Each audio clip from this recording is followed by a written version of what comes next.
Welcome, today in front of me Poco X4 GT, and I'll show you how to enable and disable NFC on this device. So let's just first open the settings application and then tap on the connection and sharing, then scroll a little bit down, and here you'll see an NFC switcher. Just to activate NFC, click once on the switcher, and to turn it off, click on the switcher once again. Also, you can activate the NFC in Don't Disturb mode here.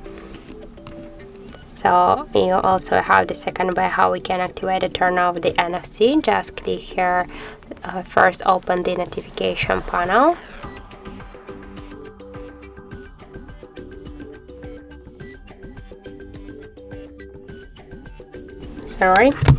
So just activate the notification panel, and somewhere here you should find the NFC icon.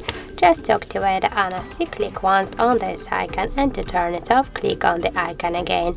If you want to launch the NFC settings, hold for a while, and that's it.